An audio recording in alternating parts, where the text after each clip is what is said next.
Bhante, why in the first part of the Kaya Gata Sati Sutta, first part says knows and the second part says he trains thus? That's really makes the transition from really knowing which is a more deliberate in the beginning when you're actually starting to meditate. When you're starting to meditate,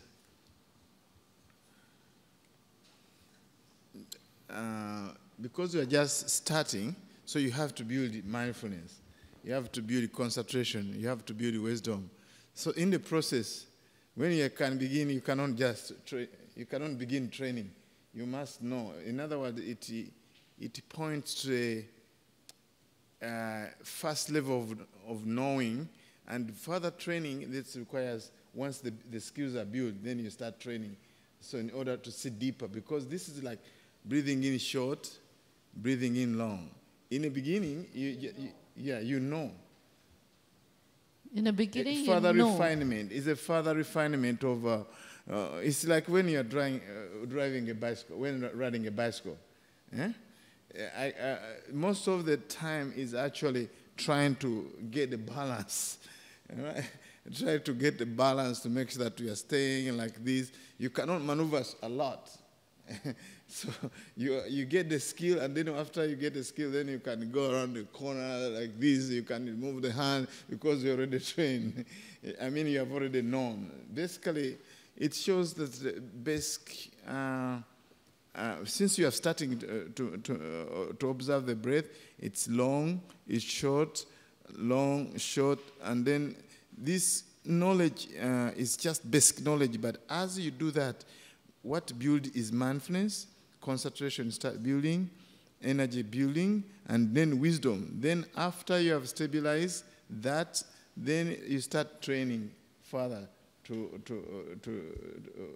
yes. Bhante, when he trains further, does he put effort in tranquilizing the bodily formation? No.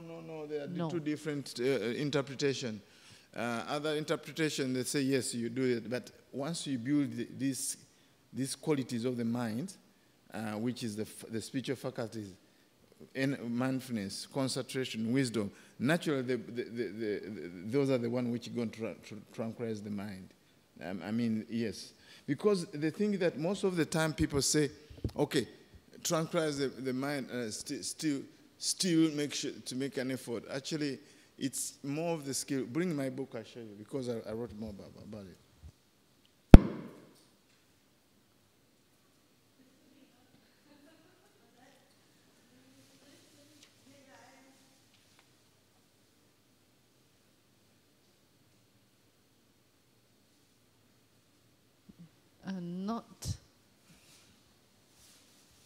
Not purposely tranquilizing, but it's automatic. There are two interpretations. Yes. Modern scholars think that you do it effortful. But actually, when you look at it, once you practice meditation, and then the mindfulness skills continuity of mindfulness leads to concentration. It's actually continuity of mindfulness that leads to concentration. And then concentration, the body will become, when you calm the body, the mind will come. When you calm the mind, the body will come. So it's actually connected. This, my teacher, Sadhu Silananda, talks about this. I wrote it here. Let's see.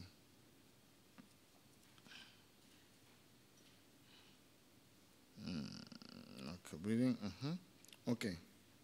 As one breathes, okay, when breathing in, one comes the activities of the body. When breathing out, one comes the activities of the body. As one observes the breath, it becomes more subtle. Meditators should ever be more mindful of the breath, as it becomes increasingly more subtle and almost imperceptible. Do not deliberately come down, exhibit, or steal the breath. Do not what? Deliberately come down, exhibit, or stealing the breath. simply breathe naturally. Mindfulness, mindfulness observe the breath and settle your attention in the breath. So can you, do you mind bringing a book of Sadhu Siddhananda there? Look at the foundation of mindfulness, Sadhu Siddhananda. It's in the library. In the library. Yeah. Look at the book. It's called Sadhu Siddhananda. Yeah, for foundation of mindfulness. He wrote, in that book, he wrote actually his interpretation, and he was a wonderful teacher. You know that. He was a rector of the university in Burma, and he was the same seniority as Bhante Ji, and he was teaching, he was a meditation monk. He talks about how actually as you continue to meditate at that stage, you develop these faculties like mindfulness, energy, effort. Because you're training, then you get mental effort, then you get into concentration and wisdom. These faculties themselves, because they lead to a mind calm, because when they're present, 5 hindrances are actually abated, which leads to agitation of the mind and hence the body. So actually, these are the faculties that actually leads to the calming of the body because the mind is calm. But other interpreter talks about really, purposely calming, It's like people trying to, this is what I did in meditation, trying to make the breath longer so that I can see more stuff. Then you work so hard. A lot of, so we try to put so much effort so that we can see long. Even breathing in, it was a 2-month meditation, so I would make sure that I breathe in very long so that I'm able to see it. But that's tiring. Imagine all the time you have to calm, make sure that your body is calm. Oh, no, you really actually, once the mind calm, naturally the body will be calm.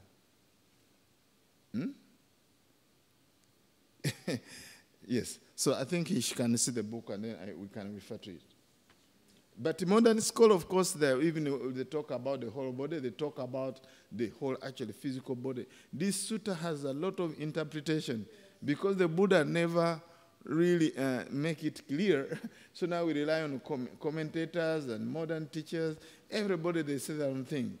Especially like for the whole body. Sometimes they say the whole physical body. Whole physical body. Because of the modern, what you call breath work. Modern, they think that the whole body should mean the whole breath body. Others think that, okay, the body from beginning is here, then the middle, I think, at the end is the lungs, and in between is the middle. But actually, when you look at the whole breath body from the beginning of any breath to the end of it, and in between is the middle. So modern interpreter has so many, and I don't know which you're going to settle with, but if you practice meditation yourself, you can see that the years you have been spending cultivating meditation, there's no way how you start calming your body manually. You could actually, in the beginning, to make sure that you sit comfortably, feel at ease, and you calm the body. But the process of meditation, yes. But Bhante, you said this whole body does not be... This one. Does not mean the whole body, right? No, these are two things we're talking about. Yeah, we're talking about where they say the whole body, and then we talk about also the calming itself. Yes. Yeah, those are two things. Yeah, I shall breathe in tranquilizing the bodily formation, and then I shall breathe out tranquilizing the bodily formation. Yeah, that's one thing. But before that was whole body. Whole body, yes. Yeah, that's what I'm talking about. Even the whole body has a different interpretation by modern teachers. Yes. Yeah, that's why I say that this sutta has brought a lot of interpretation by many different people. So, and the Buddha never made it clear from this discourse, but what we can rely on, when you practice, do you actually look at the whole body breathing? Because that's also another modern interpretation. People think that the whole physical body. If you do rising and falling, you look at your body. It's rise and fall abdomen. You look at of the abdomen. Yeah, the abdomen, not the whole body. But actually, when you look at my teacher interpretations, talk about from the beginning of on breath to the end of it and in between. So anyway, let's say this scholar what he did. This is the person who taught me this one. This is interpretation.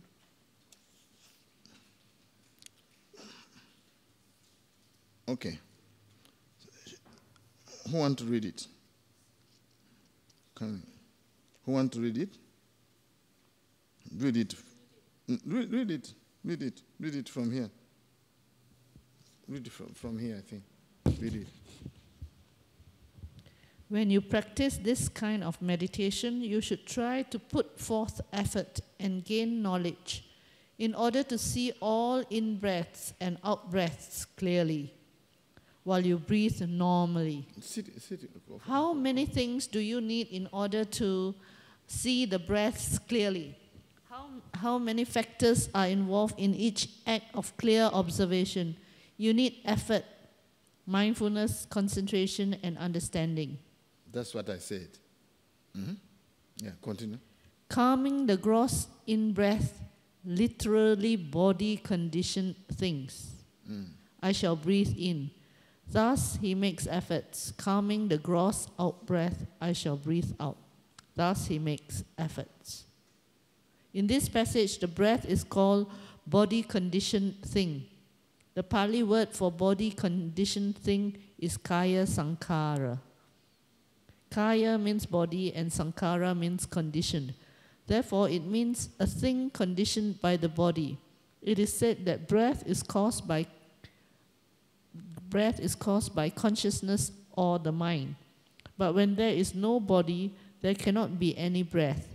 So although it is caused by the mind, the breath depends on the body for its arising, that is, for its appearance. Therefore, it is called kaya sankhara, a thing conditioned by the body. Sankhara is a difficult word in the Pali language. It can mean many things depending on the context. Sometimes it means volition, which we call karma.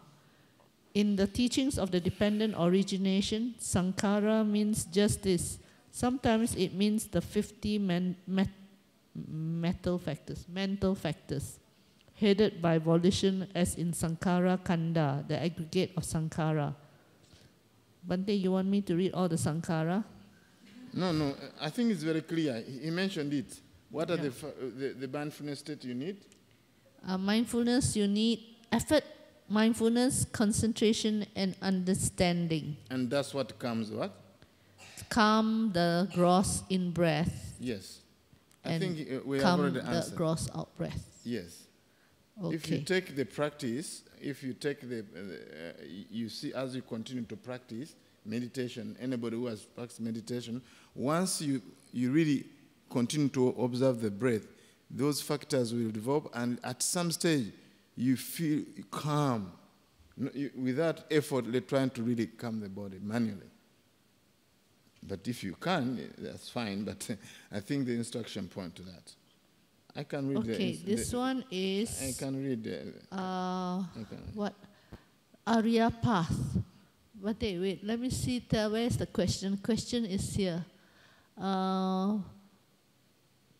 Applied with intention. Yeah, what does it mean? Why is there a commentator putting it applied with attention? This is a commentator. Is it? Because the bracket. Is it a sutta or commentary? It's a sutta. Which sutta? Sutta.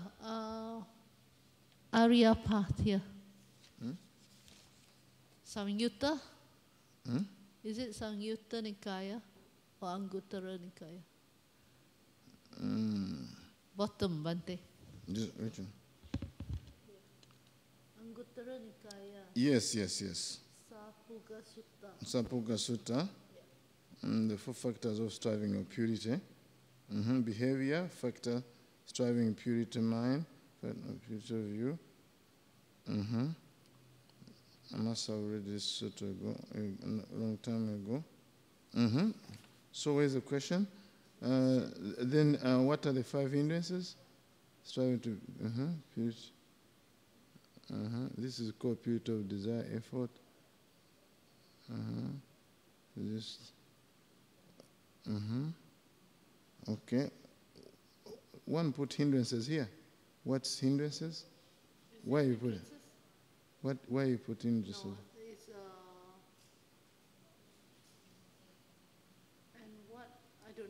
Not mine. Not my cup. Not mine. Who answered this? Ask this question because we can clarify. Otherwise, we're going to spend a lot of time here. Huh? We're going to spend a lot Sister of time. Ing Chin? This one. Something about here. Why? Applied What's with these 5 hindrances? Oh, no, nothing. This, that's nothing. ignore, Bhante. Ignore that one. What you want to know is, What is applied with intention? And the factor of starting a period that some disciples possessing his factor of striving of purity of virtues, this factor of striving of purity and the factors it detaches man from the cause of detachment, his mind,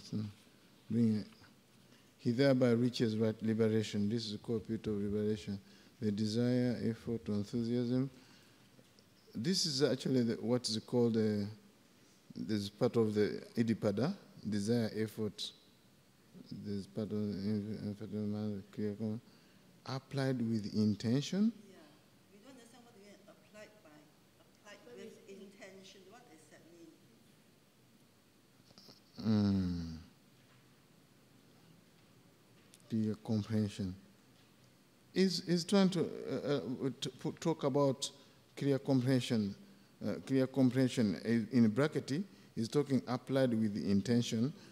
This is who put it there? Is Bhikkhu Buddha or what?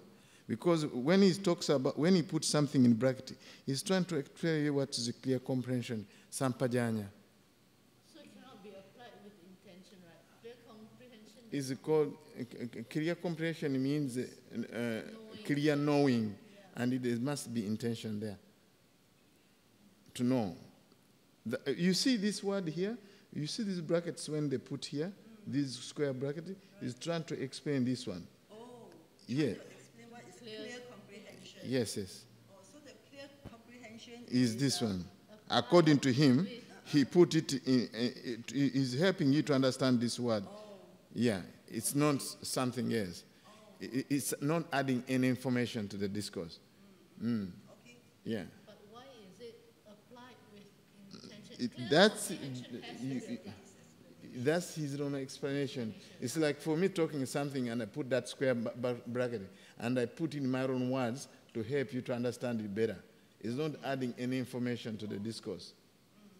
Our last question is The realm, is it? yes. What is this? What is this realm?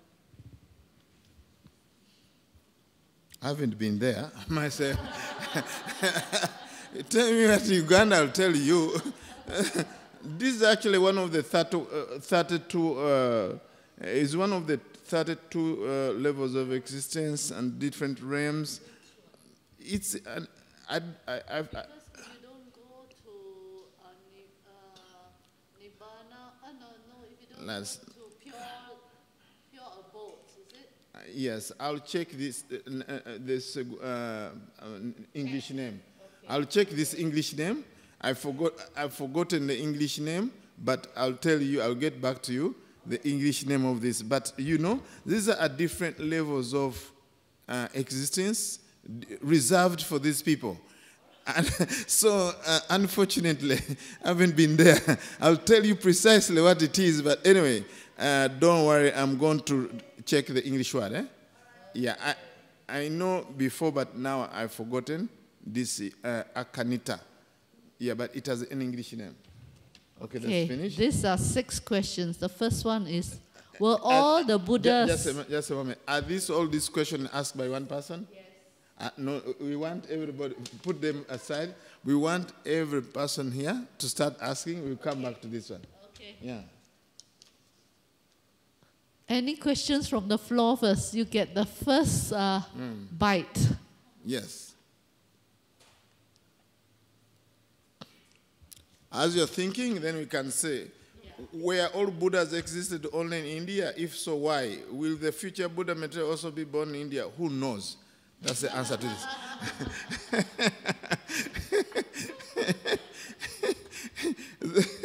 That's finished. Where's the pen? Actually, where all Buddhas existed only in India, well, there wasn't in Uganda, maybe. You see, India, it seems that that's now what's called it's called Jambu Dipa. Yeah, it was a big territory. It was a big territory, actually. Just like what we call Uganda. It's actually not Uganda current time. Before it was a whole chunk of Africa land, you know. Egyptian, what you call Egyptian civilization was wielding, covering a whole land. So now it was not only 1885 or something like that. There was a meeting in Germany, in Berlin. And then all Europeans met together and they discussed how they're going to divide Africa like scrambled eggs. Now, Africa looks like scrambled eggs, and Africans have forgotten about it. Now we have countries like Uganda, Rwanda, and people take it seriously, especially that we have even passports. They take it seriously. And even Uganda broke off from Kenya not long time ago. Look at Sudan, Southern Sudan, and Northern Sudan. But we forget the history. I have even a map of the world, actually, I got it in New Zealand in 1938. You don't find, I mean, countries are named according to the colonial masters. Then we get Belgium, Congo, then we get French West Africa, then we get British East Africa. It's amazing, Belgium, Congo, and all these things. So even India, actually, what is present India, it was a huge land, actually, called Jambu Dipa, I think. And then it was covering even what's called Nepal. Now we've seen Pakistan breaking apart. Then we see Bangladesh breaking apart. So we cannot say the Buddha was really born in the current India alone. It might be a bigger area. And who has their history? Nobody has their history of all the Buddhas. Maybe some of them were born in Singapore. Who knows? And then the question, does it really matter to know that all of them were born in Uganda and all? I think what really matters is the Four Noble Truth. Suffering, the cause of suffering, ultimate happiness, and the way to ultimate happiness. You'll be happy when you practice what the current Buddha taught and you attain liberation. But if you wait until to know where the next Buddha is going to be born, whether all the Buddhas were born in Singapore or not, the question is, who cares? Okay, that's finished. We go to the next one. Yes, yes. In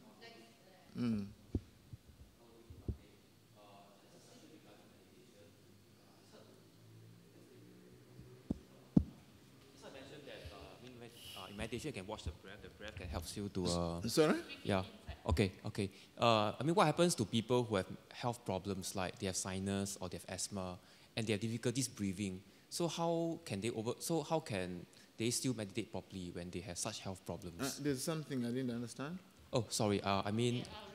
Yeah, please repeat. So there are some people who have health problems like sinus and asthma and all that. How do they overcome this when they want to do breathing meditation? How do they overcome sinus? No, because how do they do the meditation properly because they are having problems with their breath? This is a very, very good question. There are 21 ways of mindfulness. Did you attend my course? Have you ever attended my course? There are 21 ways of mindfulness. Breath is one of them. What are the rest? Start noting them. All of them lead to liberation. Please come and try to write down. Yes. Who remembers? Come and write it down for him. Because maybe he wasn't there during my classes. All of them you can meditate very well and attain Nibbana. Start writing them for him.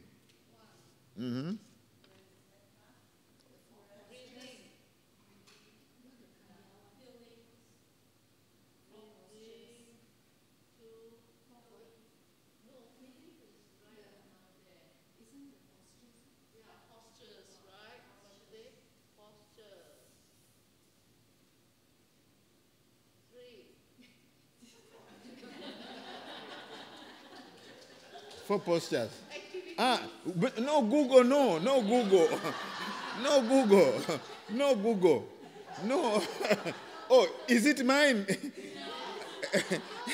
Okay, we want to remember. Yeah, body. Bodily activities, right? Bhante? Activities. How you move your body. Number 4.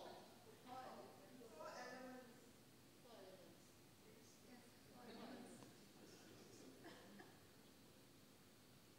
4 elements. Number 5. 32 parts of the body. 32 parts of body.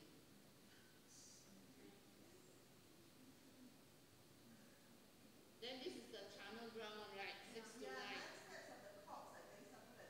9 channel grounds. What is the channel?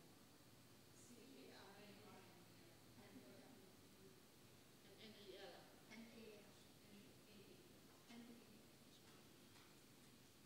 Channel ground. Yeah. Then 9, 10. Feelings, right? Yeah. Then 11. Mind. Correct, right? Feeling. And mind states. Yeah, mind states. Okay, mind states. Hindrances. 12. 5 hindrances. Do I put 5 hindrances? 5 hindrances. Number 13. Aggregates. 5 aggregates. Let's just put aggregates. Number 14. 6 sense bases. Number 15. 7 factors of enlightenment. 16. 21 comes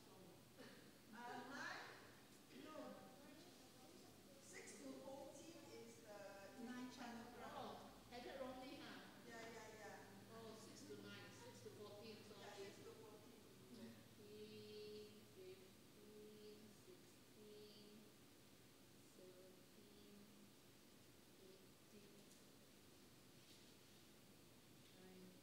19, 20, 21.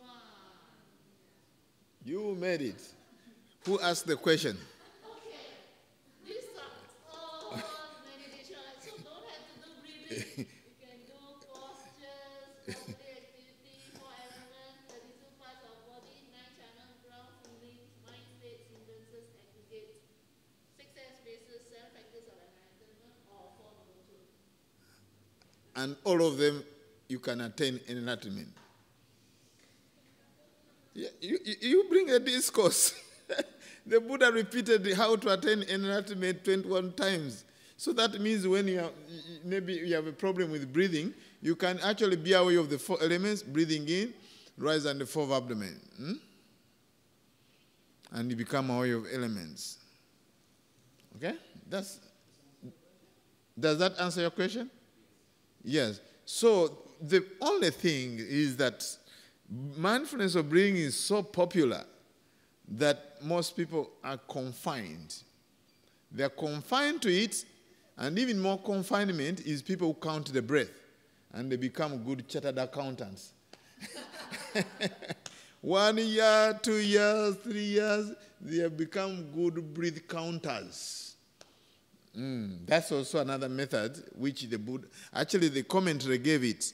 The commentary, which is Buddhaghosa, gave it how to curb restlessness. When the man's restlessness, you count your breath. It's such a good tool. But people clench onto it. And that's what they do for meditation throughout their life. And they don't even look at all these options we have. Right? So does that answer your question? Okay, we go to another question. Another question. Yes, I have another young participant today. He need to ask question. Does writing lead to enlightenment? Young one. Yes, how are you? Ni hao ma? How are you? Yes, do like this. Do like this? Ah, very good, very good. How are you doing? Are you having a good time? Wow, that's very good. Drawing meditation. Okay, continue, Bhante. Okay, now. Bhante, I have a question. I'm not very sure whether this is the right. I don't know, because always in the 4 foundations of mindfulness, there's always this. Just now you say sampajana, right? I still don't quite understand. Like, if you have mindfulness, then you have something additional, which is sampajana, which is called clear comprehension. I don't quite understand, because when we are mindful, right? But what is this additional thing that we need to have? Yes. Because mindfulness is a mirror. Mindfulness is like a mirror. It shows what's going on there. But you need to clearly discern, right? Okay, let's put it this way. You remember when I gave an analogy of a microscope? You should meditate like you have a microscope. You need to stabilize. If things are moving, you can't see. You need to adjust the what? The lenses. And then you see what's going there, but that's not enough in terms of liberation. In terms of liberation, we need right mindfulness. And right mindfulness has to have components. What are the components? It must have effort. It must have... you remember, this is called the 4 foundation of mindfulness, is about right mindfulness. There's a distinction between mindfulness and right mindfulness. Mindfulness is a mental factor. It's one of the mental factors. And the Pali word is called sati, which means to remember or to recollect. But the Buddha raised it to a higher philosophical value to include awareness of the present moment. What's going on in the present moment? So, if you talk about mindfulness is not enough in terms of accomplishing what the sutta is talking about. Because the final destination, the final goal of the discourse of the practitioner is to attain liberation. You cannot attain liberation only by mindfulness. You need other factors. Because mindfulness, he has a function of, let us talk in terms of functions. Mindfulness has a function of guarding the mind from mental defilements. Energy has a function of supporting, in other words, closing the floodgates of unwholesome states of mind and opening floodgates for wholesome states of mind. Wisdom has a function of penetrating to see clearly in terms of impermanence and all these things. So you need insights. So I told you this word sampajanya is as nya. You need also knowledge. You need knowledge. And wisdom has a function of cutting off mental defilements. Right? Wisdom has a function of cutting off mental defilements. So, in other words, when we talk about right mindfulness, we are talking about also 5 spiritual faculties have to come. But the Buddha didn't mention all of them. He mentioned only 3. So the rest you have to figure out. And that was the teaching of the Buddha. Sometimes he would skip things. He talks about atapi, diligent, which is energy. He talks about sati, which is mindfulness. And clear comprehension, which stands for it stands with wisdom, actually. Yeah, but wisdom is to see in details, but this clear comprehension, the Pali word for clear comprehension is sampajanya. While wisdom is panya, but let us take it to be wisdom. So what's missing there? Concentration is missing. And faith is missing. But we need faith in order to practice mindfulness anyway. Because when the discourse is talking about a bhikkhu, how did you become a bhikkhu? You become a bhikkhu out of faith, whether as one who's dressed like me, as a conversion bhikkhu, or if we take commentarial meaning of a bhikkhu. According to Buddhaghosa, a bhikkhu is one who sees danger in samsara. All of you who come to meditate, you are seeing danger in samsara. You want to overcome this samsara. So the word bhikkhu, it means an ordained monk. Bhikshu actually means literally beggar, but a noble beggar. But the word bhikkhu means a monastic, ordained.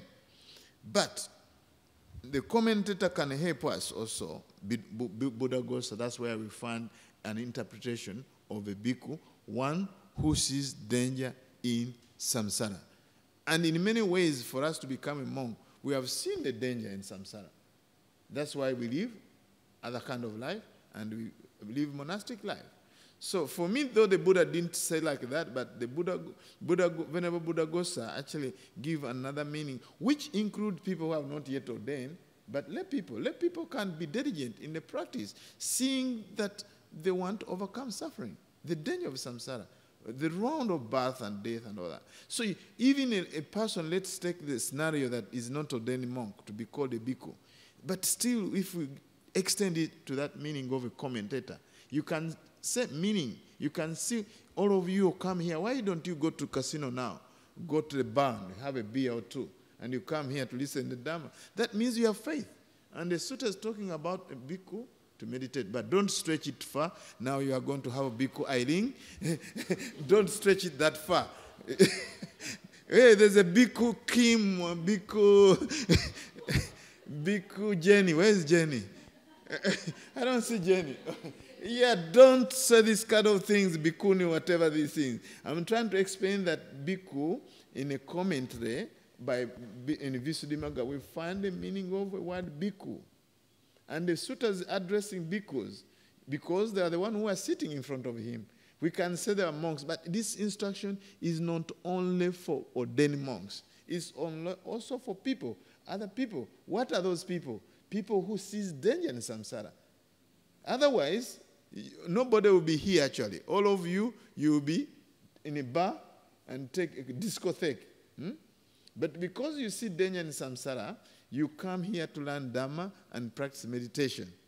So you can see, by the time you want to practice this sutta, you have already faith. The Buddha didn't mention it there, but it's understood. These things, you need a teacher to understand these things, because myself, I read it alone, I could not figure it out, but because I studied it with a teacher, I can now see. In 2001, we decided, we studied the whole discourse, and then I said, yeah, these are the missing links. So you can see actually the 5 spiritual faculty right there. And when the spiritual faculty are there, like the function of faith is to purify. So when all those come together, it accomplishes what you should do. So Sampajanya, what is there is like what you call a microscope. When you look at the microscope, you can see in a present moment. So you have mindfulness to see it. But it's not enough to observe the whole insect, whatever specimen is there. You need to make sure that there's concentration where things are not moving. And also you need wisdom and say, oh, that's the leg. Oh, that's the eye. Oh, this. So there you need clear knowing, because now you are moving from the realm of just knowing what's present, what's appearing in your eye view, to details, seeing in details, clearly, not vaguely. So that's the reason. Mindfulness and Sampajanya is not the same. Mindfulness is, and even different nyas are not the same. I talked about last time. I was talking about how sanya is different. It's called perception. It's not the same as vijnana. It's not the same as panya. It's not the same as parinya, which is full knowing. I've already discussed this actually last time. Didn't I? Around 5 nyas. Parinya, vijnana, then panya, then sanya. Everywhere there's nya. It means actually knowledge. You have to know deeper. It takes you deeper. than just mere mindfulness. Are we together on this?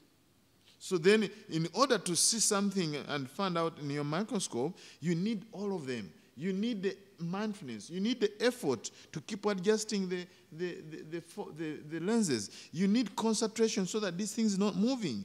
And once all these are together, you need also to make sure that you focus properly on the specimen, in this case, greed, hatred, and delusion. And then you say, oh, you penetrate into, you see, oh, this is how greed arises. Oh, this is how anger arises. And then you can overcome it.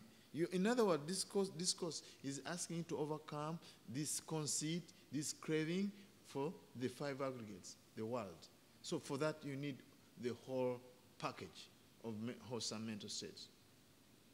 And then all of them perform different functions. It's like having BF.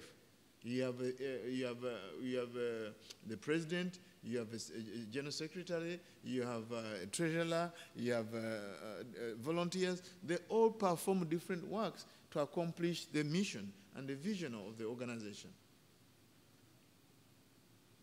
We give them different names, and also they perform different work, but all of them is to accomplish the vision. What's the vision of the Buddha? To attain ultimate happiness. What's the mission statement of the Buddha? Do you know the mission statement of the Buddha? You think universities have mission statements? The Buddha had a mission statement. Okay, please come and write the mission statement. Rub it there. Yes.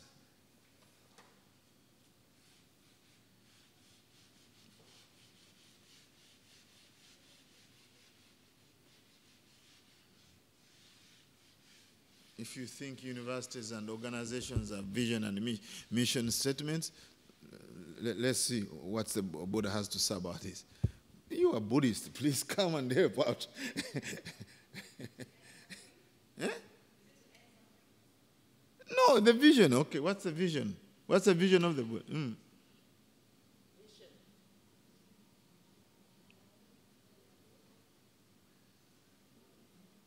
What's a vision?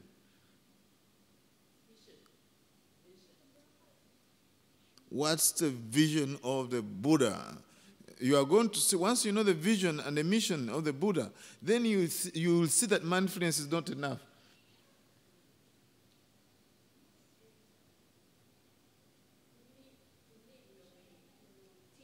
Vision, right, first vision. First write vision. What's the vision? What is vision?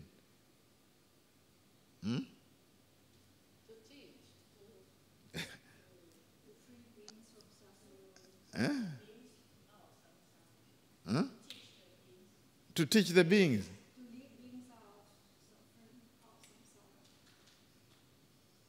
Okay, now I have to come and write. Okay. To help the one with the little dust in their eyes.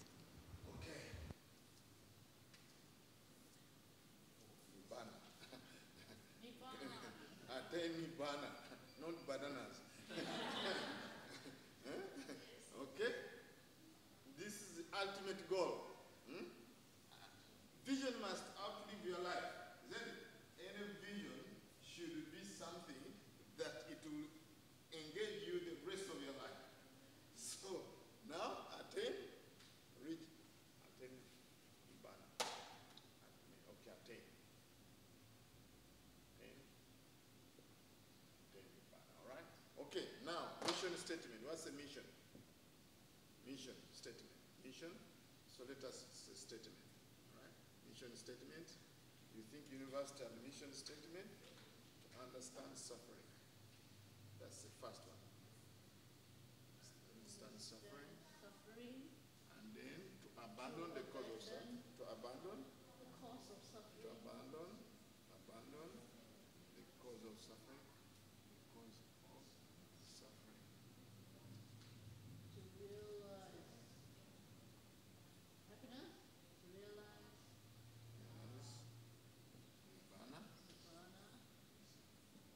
Cessation of suffering, cessation of the sin. Okay? Nirodha. Now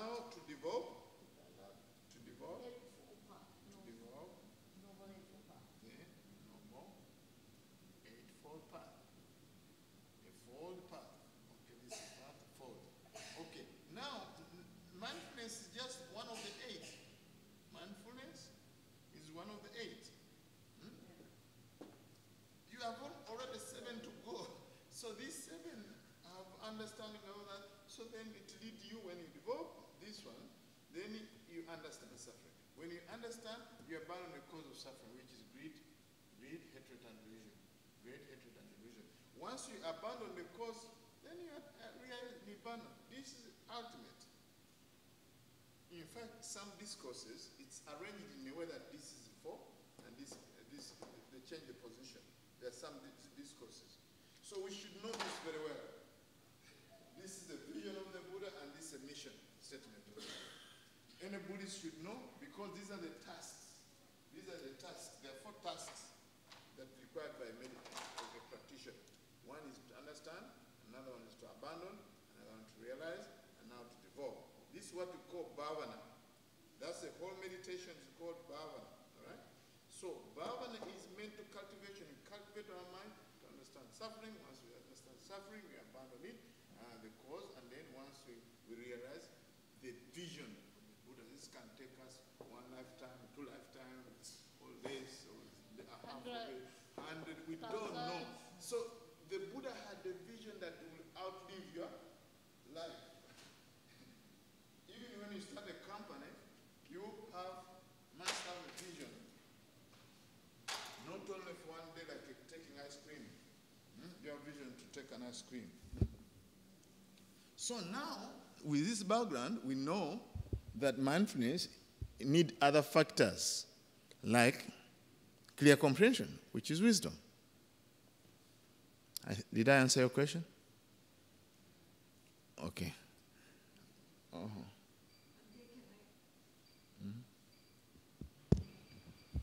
I'd like to clarify my understanding of what you said, that example of the microscope.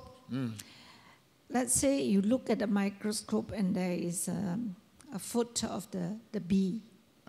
What? The leg of the bee. The bee. leg, yes. So we're looking at the leg of the bee. So looking at that leg, it's sati, because keeping my focus on what this thing looks like, a leg, and what the structures of the leg. Yes. But now, from what I know, the leg of the bee, the back leg, has got a very interesting structure, like a little spoon that it can use to pick up pollen. So when we look at that leg, and if I see that little spoon, and I know that this is from the leg of the bee, and so on, so that knowing is a sampajana. Yeah, clearly knowing. That is a clear knowing that this little structure here, and it's on the leg, and that is what I understand as sampajana. But I didn't understand spoons. What are the spoons? No, there is a structure on the leg of the bee. Yes. That if you look at it under the microscope, it looks like a little spoon. Yes. So looking at that, and I know that it's on the leg. So understanding that this is the leg, and so on, that is sampajana. Understanding with knowledge. Yeah. In this case, is clearly knowing the real truth, because most of our knowing is distorted, and we take something for this. For instance, I give you an example. Last time, you remember when I had water, I said, "What's this?" Then you say it's water. That's not clear knowing. There is a knowing once mindfulness is constant, and then concentration is constant. You penetrate. You penetrate, and you see with real what's really real. So now, when somebody say H2O, I said still that's not clear knowing. It's knowing with concepts of science. Then once I say, oh, this is actually 4 elements, that's called clear knowing. I think the example, mindfulness can tell, okay, this is a bottle of water. You can see, because you take the analogy of a mirror. Mindfulness is like a mirror. It just shows what's in front of it. But when it's coupled with other factors, then it serves in other areas, whereby when it has an effort, then it becomes effort for mindful. Then when it's coupled with understanding, then it's called mindfulness effort to understand. So then you understand in details. So in other words, the water, too bad I don't have a bottle of water. It can, yes. Okay. This is water. I'm mindful of water, but I don't have clear knowing of water. I don't have. If I ask you, you say water, that's not clear knowing. That's a concept. We use it to these things which liquid like this. But when you say H2O, you know, but that's not clear knowing because it's based on chemistry. And that's is based on knowledge, not wisdom. But when you experience this, okay, this is you have mindfulness and you have effort. The Buddha missed concentration, but it has to be there. Then you clearly understand, and then you see it directly that this is, hotness, coolness. Then you are clearly knowing. It's clear to you. It's make very clear, bare. It's laid bare to you and say, okay, this is not distorted, but it's my clear knowing of what's going on in this experience. Because I've experienced it.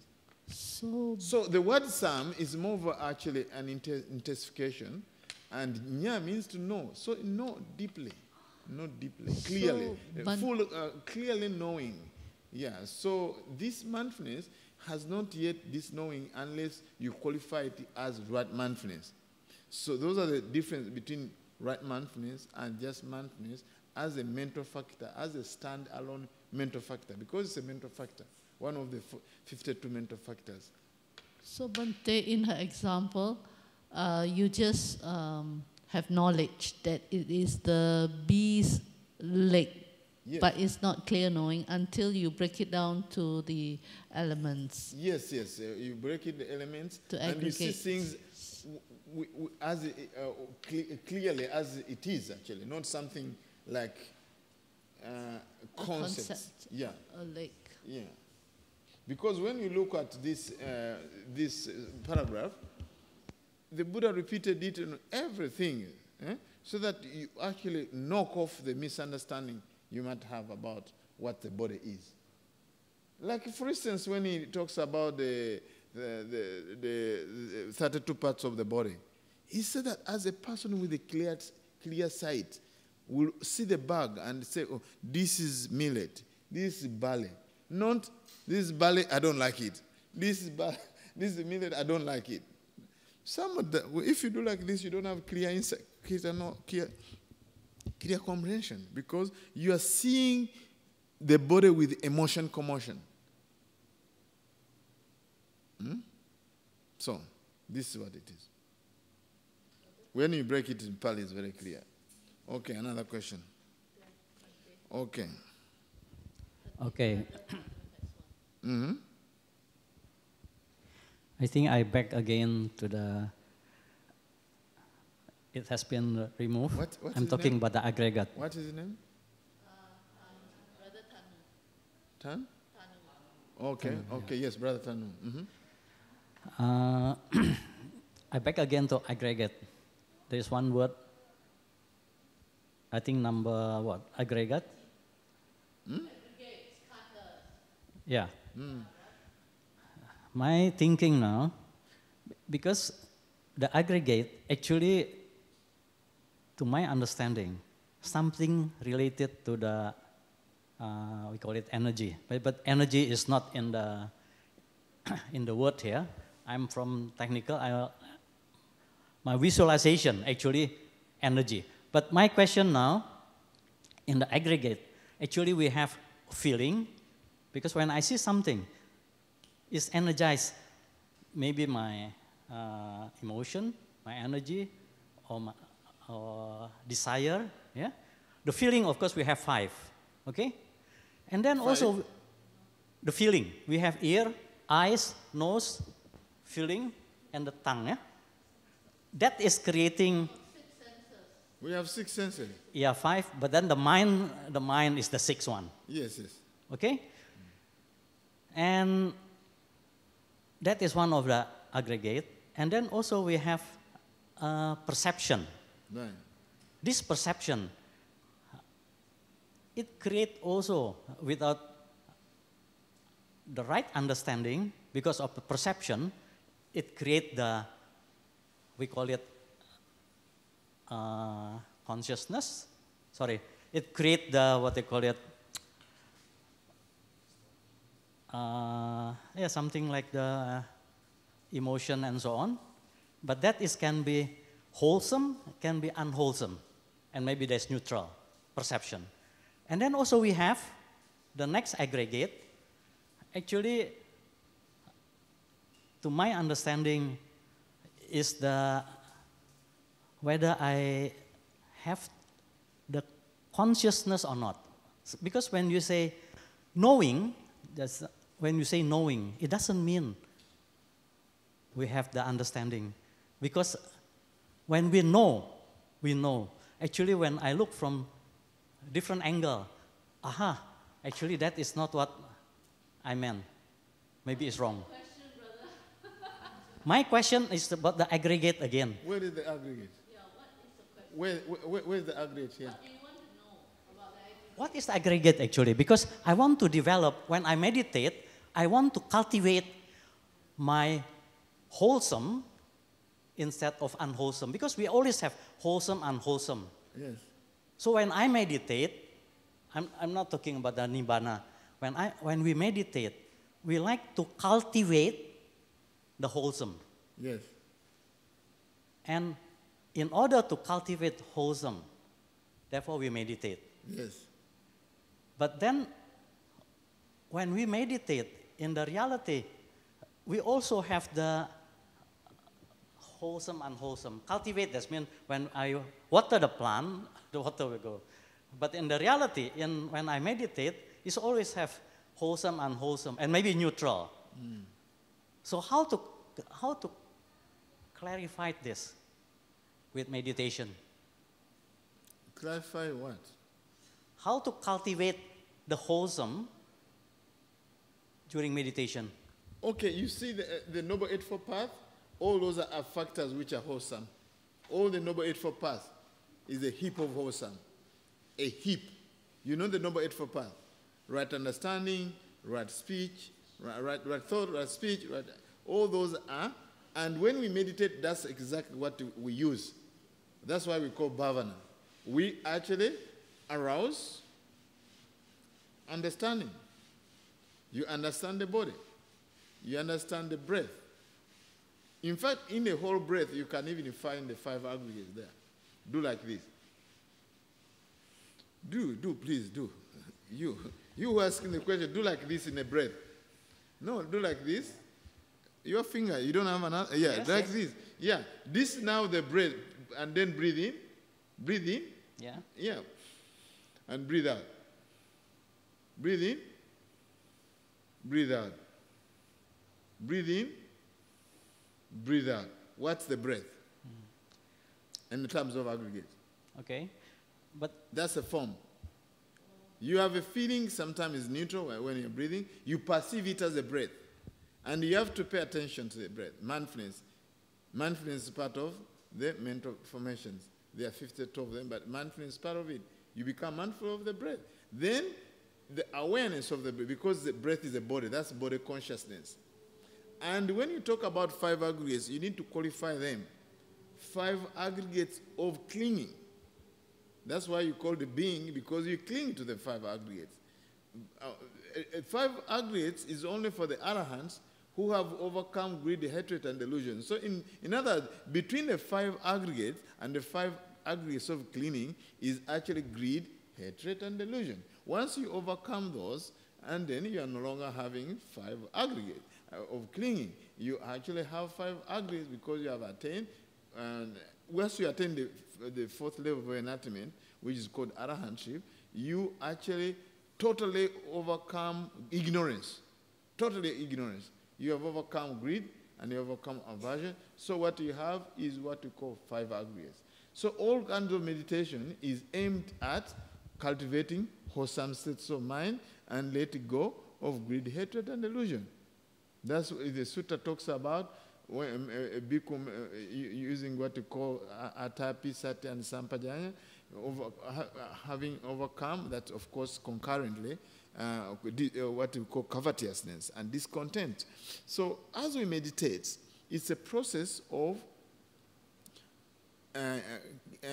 removing this mental defilement. How do we remove them? Through seeing things as impermanence, because of our distorted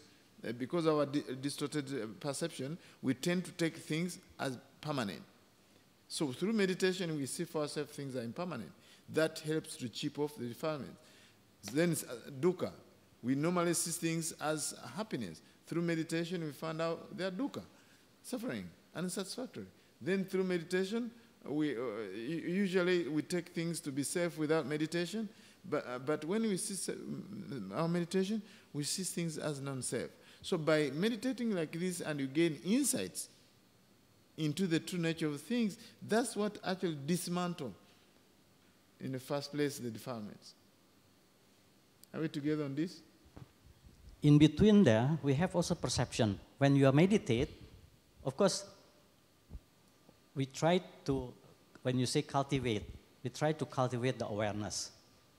But in the reality, there is also perception. Perception is sanya. You see, sanya, you should not confuse it with vijnana. You see, I think I need to talk more about this. You see, we are not meditating so that we have less aggregates of sanya. It's the sanya which is attaching to the sanya. You see, you are looking at 5 aggregates without qualifying them as subject to cling. Because it's perception which is actually we cling onto our perception. We cling onto our body. We cling onto our feelings. We cling onto even our consciousness, our views and all these things. So you are talking about sanya. Sanya is perception. Perception. And its job is like a carpenter. A carpenter, you have to mark these things, then you know that next time when you come, you cut here. So with that perception we have, we perceive somebody as blue, tall. Concepts, we perceive this one. That's why now, next time you come here, you have already taken the perception of me.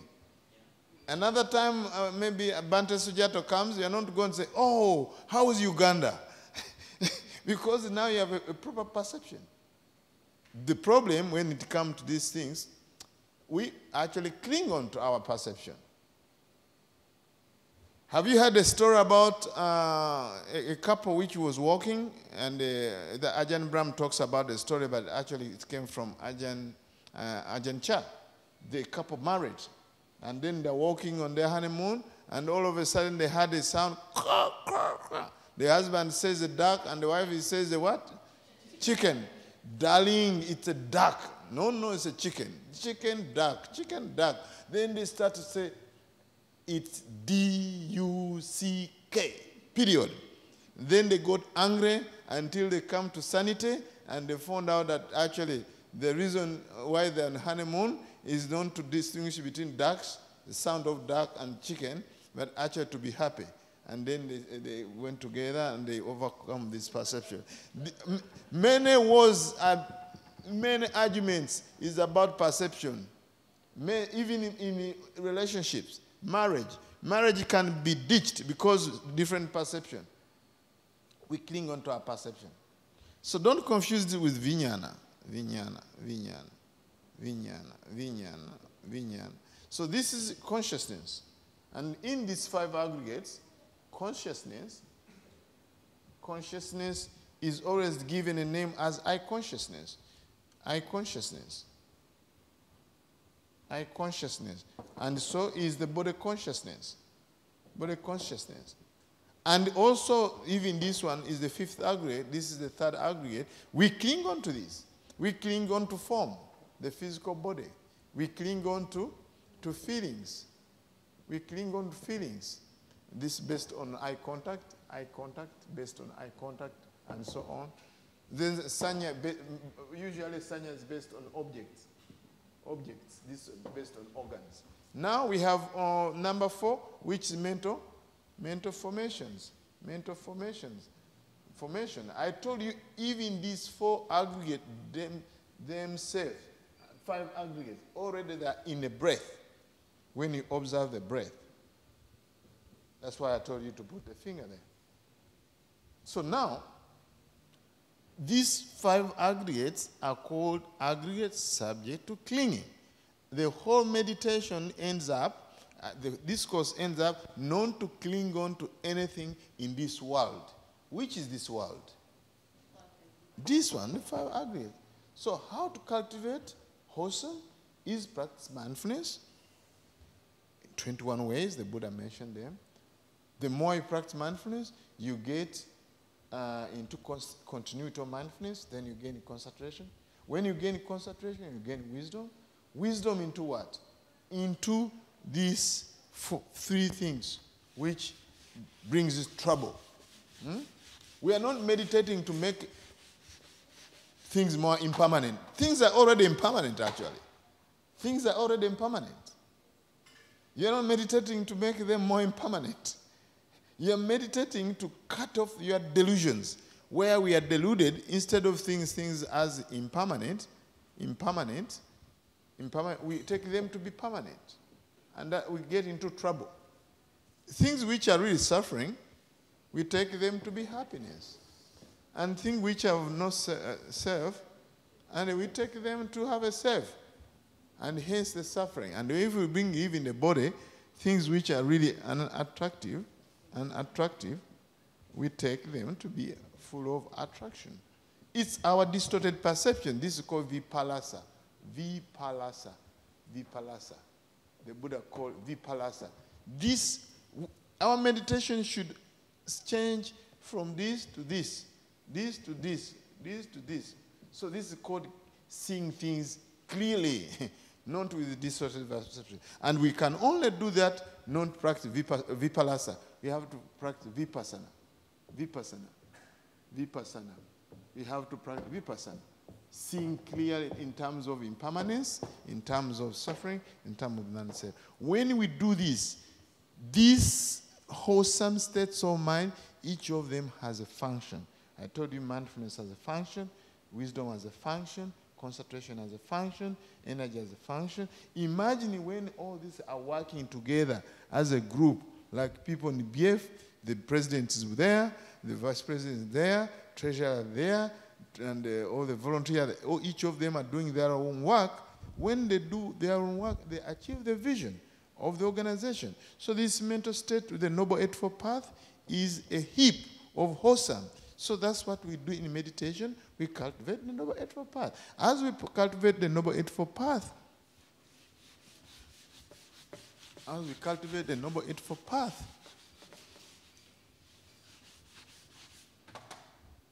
this is a tree.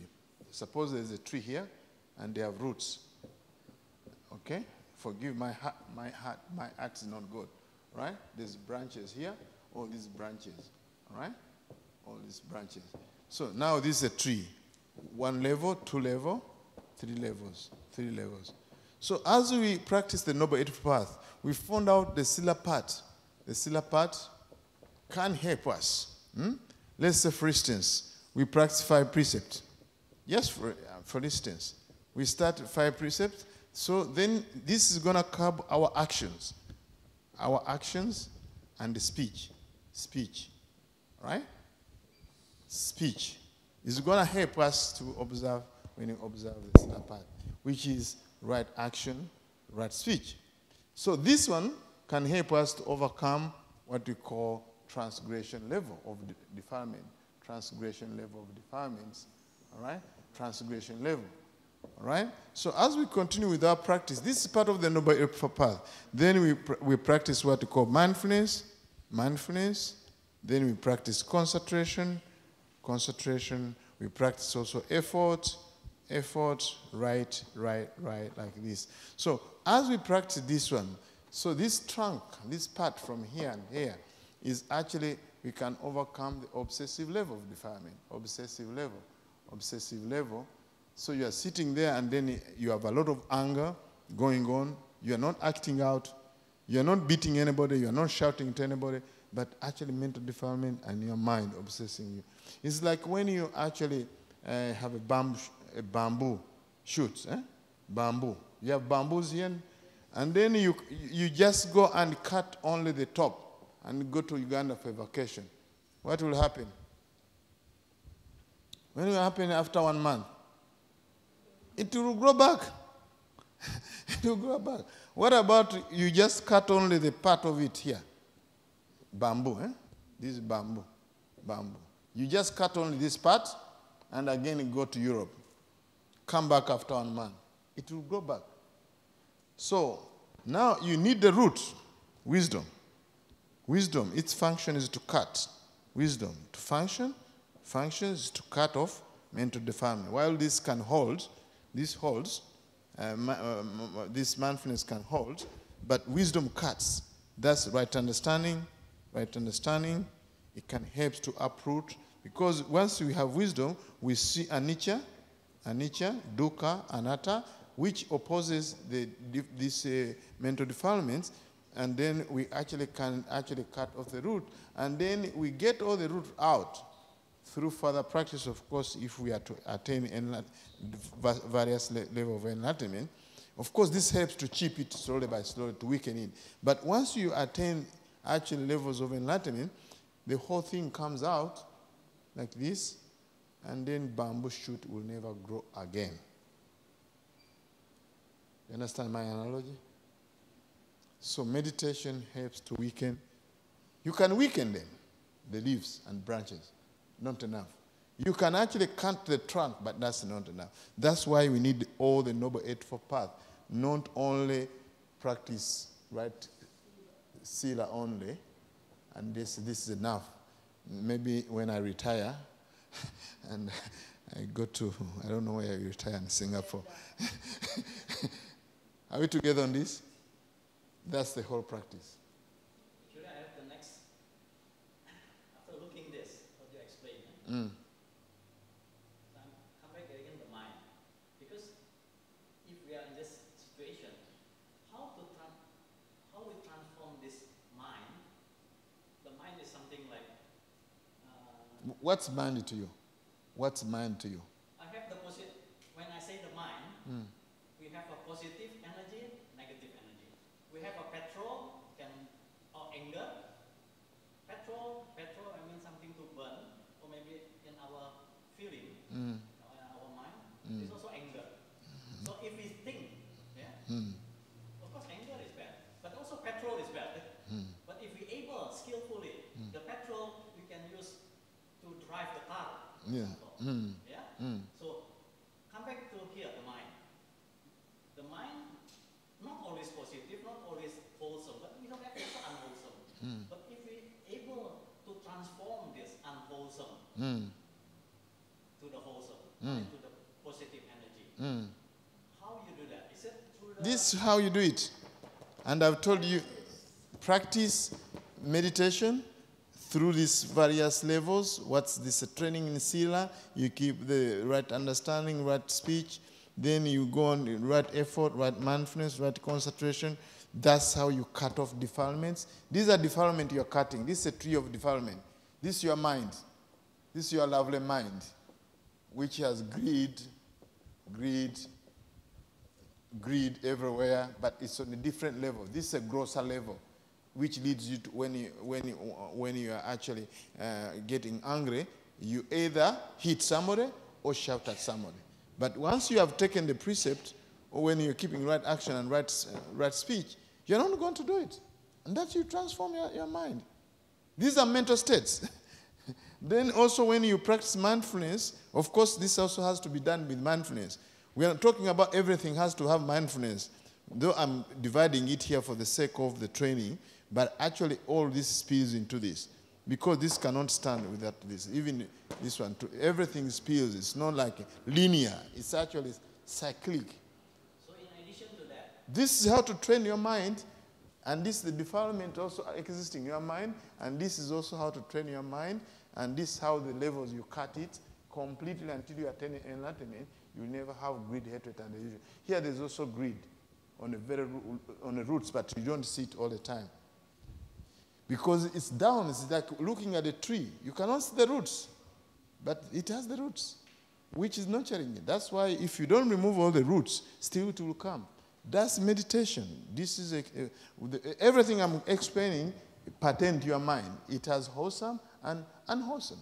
So we used mindfulness to cultivate this in 21 ways I've mentioned. As you do it, you slowly chipping off these levels. This is called latent level. Anu saya. Anu means sleeping. Saya means sleeping, satiety.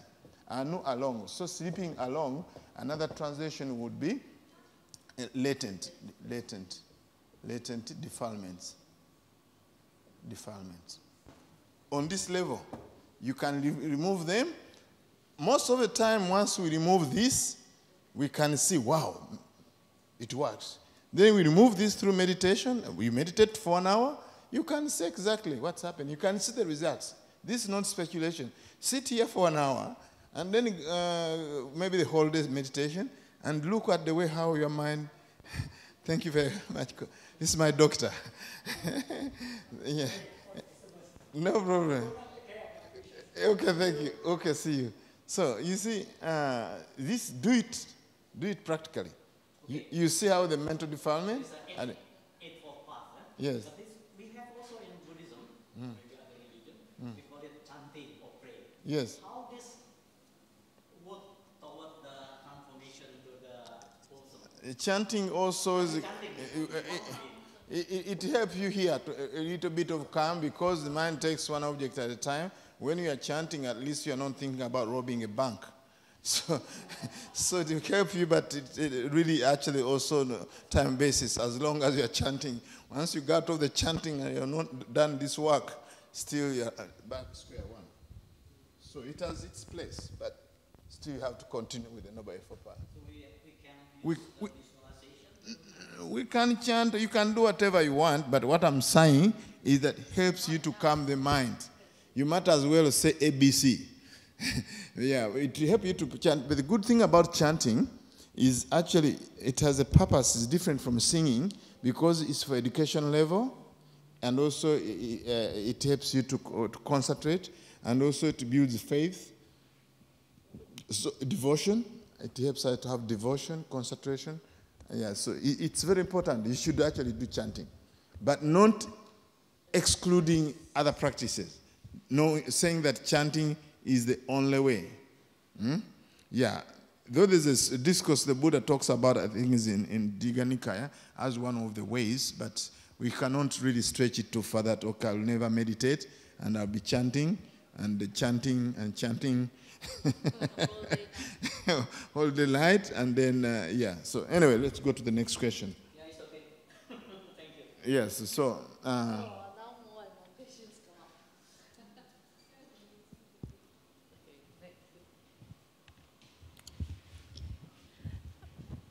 up. Bhante, just now you talk about the 21 ways of meditation. There was this particular portion that's feelings and mind states. I think you may have explained before, but I've forgotten, so I'm going to ask again. The feelings, are you referring to the sensation or emotional feelings? Because, for example, anger is a mind state. Anger is also a feeling, so I wanted to differentiate them. No, anger is pleasant, unpleasant, neutral. We can even, when it comes to feelings, we can divide them into 3 parts: pleasant, unpleasant, and neutral. And we can further divide them whether based on renunciation or not. And then we can say, okay, even there is a pleasant, renunciation or no renunciation. And also, then we get 6. We can keep on dividing based on ethical, whatever. But we cannot say that anger is a feeling. That's your English, maybe. For us, feelings are very clear. We have no mixed feelings. In Buddhism, we don't mix feelings. So if you say you have mixed feeling towards Bhante, it's not right. Feelings are very clear. Now, mind states is states like greed, hatred, delusion. And actually, as I told you last time, it is consciousness associated with greed. That's a proper name. Consciousness associated with hatred. That's why it's called chitta, chitta-nupasana. I think it's very clear now. Okay, good. Okay, another question. Bhante, my question is, the Christians, I think they believe that wisdom comes from God, right? So what do we Buddhists, how do we actually cultivate like more wisdom? Wisdom comes from the mind. Buddhist, wisdom comes from what? The mind. That's it. So now, wisdom, we can cultivate wisdom. So for us, we don't have to wait God to give. We don't have to. Oh, it's up to them if they come from God. I'm not disputing that. But for us, we know it's something that we can cultivate. 3 levels of wisdom. It's called Suttamaya Panya, whereby we read, we listen to Dhamma talk. So at that level, we get some wisdom. Like she asked the question, difference between feeling and mind states. She gets some understanding there, but that's very limited understanding because she can forget it. Then we have to go to Chittamayas. That one you start reflecting and chewing on it. Let me try to really distinguish feelings from mind states. So you actually sit and then reflect on it and chew it again, and then it comes part of next level of wisdom. Then there's Bhavanamaya Panya, where you actually meditate and actually try to combine the two. So let's say it's like when you go to a restaurant, you get a menu, Chinese restaurant, and you recite tofu, chicken, chow mein, noodles. You recite the whole day, but you don't order the food. After that, you go home. Then you see Bhante from Uganda. Bhante says, can you take me to the Chinese restaurant? Yes, I can take you, but what food can I eat? Then I say, I've heard about chow mein. How does it taste? I don't know. You know the ingredients from reciting, but can you really tell me about it? You cannot tell me with understanding that it tastes like this. You don't know the taste of noodles by reciting it. You can only know the taste of noodles by ordering it and eat it and digest it. And now you can, when I come and say, how does the noodle taste? You know it's spicy or it's good. You can tell me about it. And even you'll know better how noodles really are when are digested in your body and become part of your blood. You see, Buddhism is very serious. It's not we're waiting until wisdom drop like the rain, like this. We really have to systematically do it through reading, through reflecting, through meditation. That's why I say wisdom is in the mind. It's a faculty in the mind. It's here. You have to meditate and cultivate it. It's not out there and you wait maybe 2 years, 3 years, 5 years, and somebody give it to you from heaven. Of course, we learn a lot from people. I'm not saying that we cannot learn from other people, but it's us to cultivate. Because if somebody is wiser, it doesn't cross naturally to us like osmosis. Buddha said that a fool, when they associate with a wise person, is like a spoon associating with soup. Even if you use a spoon to cook food, soup, do you think the spoon will taste the soup even 100 years? You answer the question. If a fool associated with a wise person is like a spoon, this is in Dhammapada, is like a spoon associating with soup. It will never taste the soup. The spoon can never taste the soup. But a wise person, when they associate with a wise person, then it's like a tongue associating with soup. Because as soon as you put a tongue to the soup like this, you know the taste of soup. Whether it's mushroom soup, you will know right away. The spoon can take 100 years, 200 years. So that's why I say, okay, through association with people, that's why it's good to have a noble friend who are wiser, so that when you are with them, they can share their knowledge, so that you can get the first level of wisdom. But that's not enough. Even if you associate with the wise people, just having only wisdom from listening to them is not enough. You need to reflect on it. And also you need to meditate. Then you get wisdom. Does that help? Okay.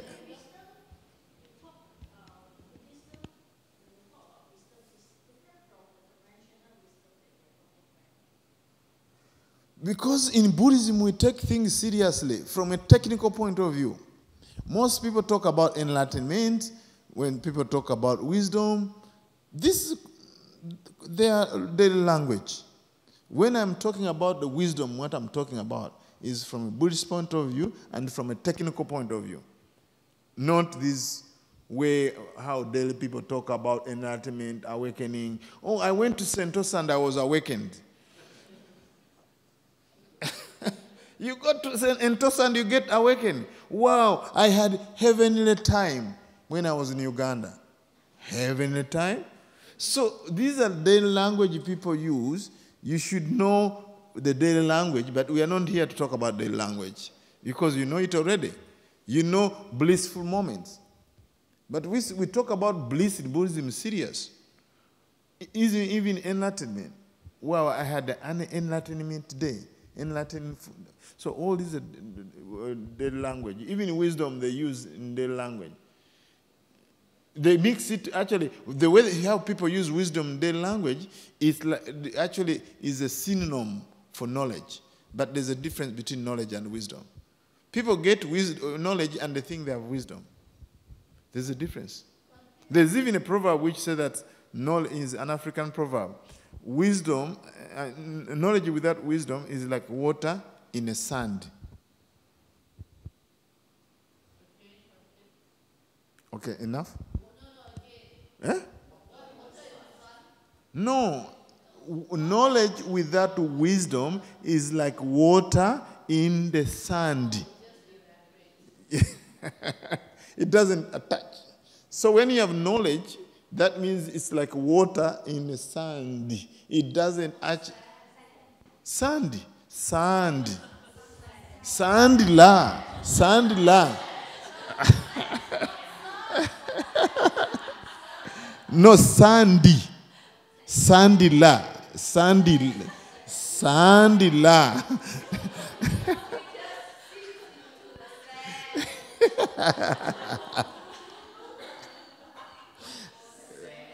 Yeah, yes. Yes. So now you know knowledge is something, the beginning. So you need to cultivate in order to get wisdom. All right? Okay, another question. The first level again, what is it? A Pali name? Sutta. Oh, Sutta. S-U-T-A. Yes. Yes.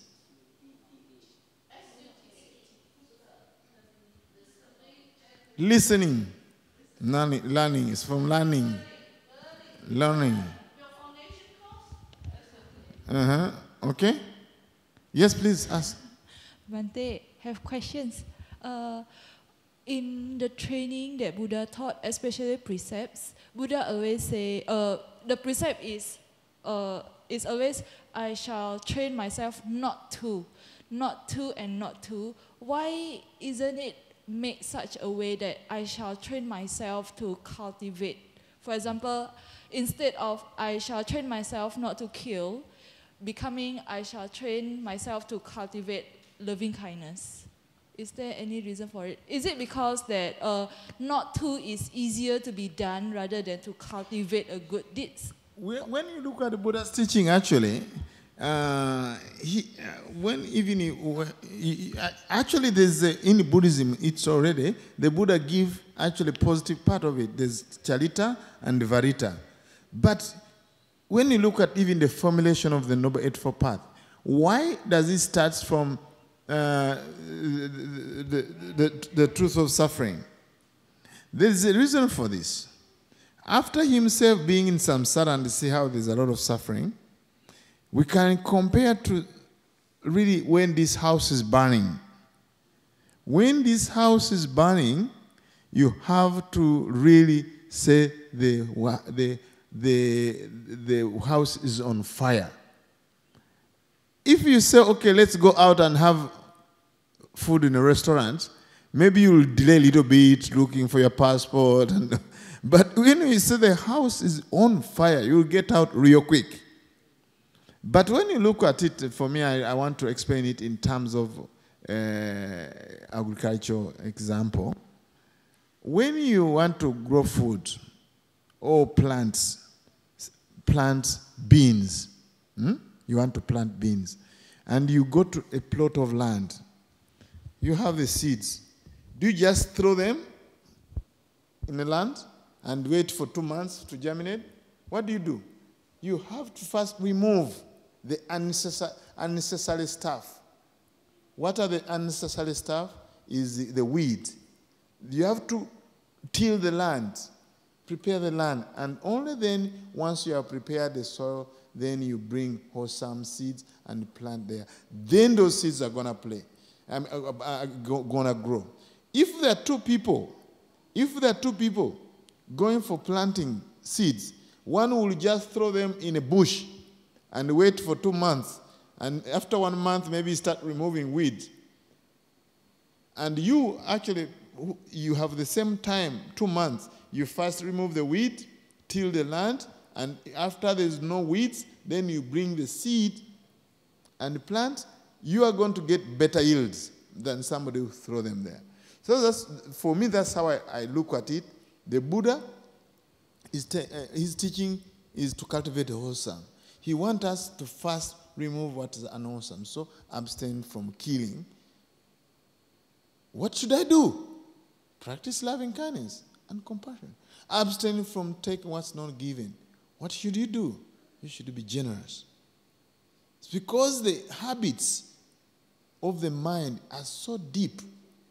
Even when you look at neuroscience, our brain is negative bias. So if we start, okay, have loving kindness, oh, no, maybe tomorrow. Maybe the next day. This is what I think about this. And for me, it makes sense because I used to grow food in Uganda. I had to remove the weeds, the unwanted thing, before I bring the wanted thing. So that's why. Okay, another question. My view is that it's more precise. It's more precise. Action, yeah. not kill, and that's going to get you into a lot of trouble if you kill. So just say it straight. I do not kill. Yes. But the methods to cultivate like loving kindness is a lot. Yeah, actually, let me tell you, let's put it even in a perspective. If, let's say, you are walking with a friend, and all of a sudden you see the car coming, you tell them, don't cross. That goes to the mind very quick. And the Buddha saw the danger in samsara. He said, don't, the first thing. That's why he formulated fast in a negative sense, because it goes straight. When the brain is like a vehicle, let us look at the neuroscience. When it comes to negative experience, the brain is like a vehicle. When it comes to positive experience, the mind is like Teflon. So when I say a negative thing, it goes straight very quick. If I say, I like your hairdo, it doesn't go very, but I say, I don't like your eyes. I'm telling you, it hit you just like this. So by Buddha seeing the suffering in samsara, he wanted to tell you right away to stop, because he knows the danger of killing and its implication, karmically, the implication. Not only this life, but many lifetimes. Are we together on this? Okay. Okay, here's a question. When does consciousness enter the fetus to become a being? Are you talking about Monday or Tuesday? Why you say when? It's, you know the thing that when. No, immediately. Father and mother may not be ready. May be ready, father and mother may not be ready, but this conception will not happen. But when they meet, and then when the Gandhaba is ready, then it clench on to, all the three conditions have to come together. Three conditions together. But in the Buddha, there's a discourse in Majjhima Nikaya. Who can bring it? We can refer to it. Yeah. Bhante. It's telling that when conscious, they don't tell us whether it's 10 months, maybe doctors will tell us. But the sutta doesn't tell us. The sutta, what it tells us, the coming of the three.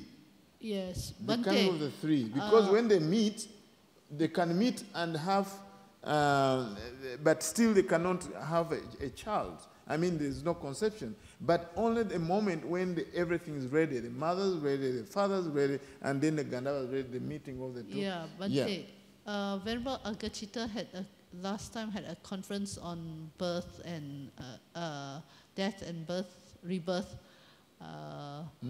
And they asked a regression therapist to add extra question, not only when can they remember their past life, but when did they first enter into the womb, the womb, and they were the regression therapist was a bit shocked when most of them said 3 to 6 months, Bhante. 3 to 6 months through the regression. Yes. So you see the thing that when the Buddha was giving these talks, I know that Buddha's teaching is aimed for a purpose, to liberate ourselves from greed, hatred, and delusion. He didn't give teaching which has to be tested in a test tube and exact 1 month, but his teaching, we need to know the conditionality of these three things so that we don't attach ourselves to this and this. So because we know the conditioning that brings this together, coming to this life, so that you know, oh, I'm responsible for my actions also, because maybe in the past life, this is what I did. Now I have this body. Let me change this. So this preciseness of this regression and all these things, well and good, but I think what is really intended is how can we cultivate Buddha's teaching and attain enlightenment. And we know that this is the cause and conditions come together for birth to happen. It has to be 3 conditions, not 2, as science thinks. So I think this is very, very important. But this preciseness, I think the Buddha was not so much interested in exactly whether it's 1 month or 2 months. But at least we can understand from his teaching that actually this meeting of the 3 conception starts, and then we are not going to kill a human being. Because other people say when there's abortion, then conception starts when the baby comes out of the mother's womb. But as a Buddhist, you know that conception starts when the 3 come together. Then you're not going to abort. You're not going to kill. So the Buddha's teaching is aimed for a certain purpose, to overcome suffering, to cut defilement, as we saw the mission statement. Not the preciseness whereby, okay, it's 2 months, 3 months. Let's look at the sutta here. 349. Yes.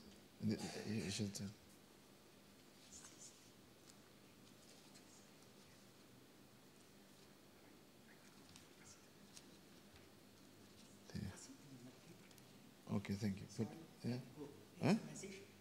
A message? Okay. Okay, thank you very much. Thank you very much. My namesake. Thank you very much. Thank you very much for treating me. Thank you very much. Okay. So now,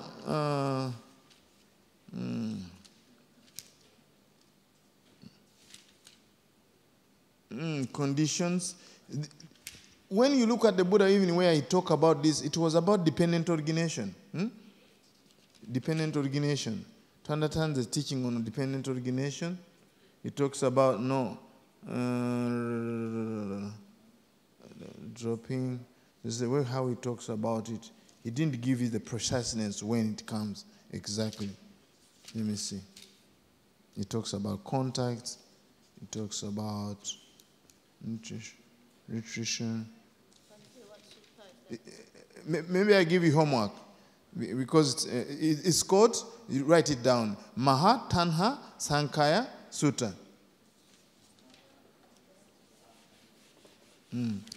Discourse number, Majjhima Nikaya 38. Okay, here it is. Because the conception of an embryo in a womb takes place through the union of three. Here there is a union of a mother and father, but it is not the mother's season and the being to be reborn in this present life. In this case, there is no conception of an embryo in a womb. Here there is a union of mother and father, and it's the mother's season, but the being to be reborn is not present. In this case, too, there is no conception of an embryo in a womb. But when there is a union of mother and father, and it is the mother's season, and the being to be reborn is present, through the union of these three, the conception of an embryo in a womb takes place. The Buddha doesn't say 1 month, 2 months, and all. But what's really understood is about dependent origination, not so much of 1 week or 2 weeks. Otherwise, we lose meaning of the teaching. Okay, we continue. How does this happen in the scenario of a test tube, baby, or cloned animal? I have no clue. You have to ask doctors who do this. I don't do any of these things. Number 3. Is it bad karma of a country and hence its judges that have death sentence in its legal system? Singapore is one of them. Karma is volition, and it's individual. It's individual. Each person, your volition depends whether you have greed, hatred, and delusion, and they're opposites. All right? So let us boil it down to an individual mind. Non-trees in Singapore, non-animals, non the whole country. I mean, you Buddhists, are you the one who created this law, Singapore, to execute people of drugs? But you can practice Buddhism and overcome your unskillful karmas. You can do it. You can meditate here and practice Noble Eightfold Path and be a good person. Legal system, it's on its own. Even in India, do you think in India they had no governments? They had governments, and the governments have decided, they had decided their things. The Buddha lived there. He didn't create the government. The government was there. Buddha's teachings aim to liberate our mind. But when you say that, okay, you know, legal system in Singapore is a death sentence, that's the country has bad karma, I don't believe like that. I don't believe that the country has bad karma. As a country, I'm talking about individual. If the individual, you are the one who's getting somebody and getting to death sentence, and you are the one who's deciding that, okay, you stole my car, I take you to death sentence, then you are unwholesome karma. Because killing has five states. This is post-canonical. This is post-canonical. There must be 5 conditions to be fulfilled, though the Buddha didn't teach this, but we can see it's part of Buddhist literature, and it makes sense. So first, the object must be a living being. 2, you perceive it as a living being. 3, you have intention to kill. 4, that actually you do kill. You apply the effort to kill, and then something dies. Then you are breaking the 5 precepts. The precept of killing, the first precept of killing. Now, your Singapore legal system has death sentence. Now you hear somebody is killed somewhere because somebody came from Nigeria with drugs, and you read the newspaper, is sentenced to death. Count each of them, whether they're all present for the Nigerian who died in Singapore. Start counting. Are all those included? You perceive it as a living being? Do you have intention to kill that Nigerian? No. Do you really actually... the intention is there when the law is passed. The what? When he broke the law, then the intention... But there's No. What I'm saying, I gave a scenario, and you have a penalty here. A Nigerian comes with the drugs here in Singapore, is from Africa, you a Singaporean who's a Buddhist, a good Buddhist, then this Nigerian come with the drugs, and then he goes to the airport, and Singapore withhold him. In the next 1 month, you read in the newspaper, there was a Nigerian who had drugs, and he was executed because it's the law in Singapore. Now, the question is, you as a Buddhist, are you having bad karma? No. So I cannot see, if you are talking about a country, that's a whole country. We are talking about karma applied to individual. So in other words, I cannot feel very bad, though I can actually try to write letters to the government to stop it. But I cannot say I have bad karma because the Nigerian came and the Singapore government executed him. Therefore, the whole country has bad karma. When you are here meditating and overcoming unwholesome karma. So that's my scenario, okay? Now, we know the answer for that. When a person is convicted of murder and sentenced to death, has this person thus freed his own karma from killing someone? No, really. Not really. So, you see, this is a whole talk about karma. When a person is convicted of murder and sentenced to death, has this person thus freed this karma of killing someone? The answer is no. Freed. Yeah, free. That means free from.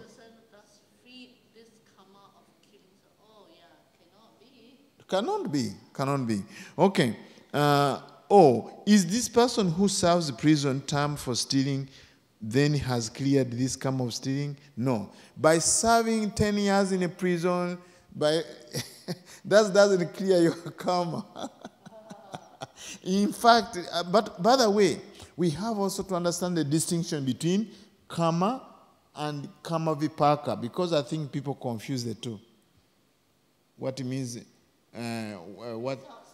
results of karma. Once you commit something, just having a sentence, it doesn't really free from.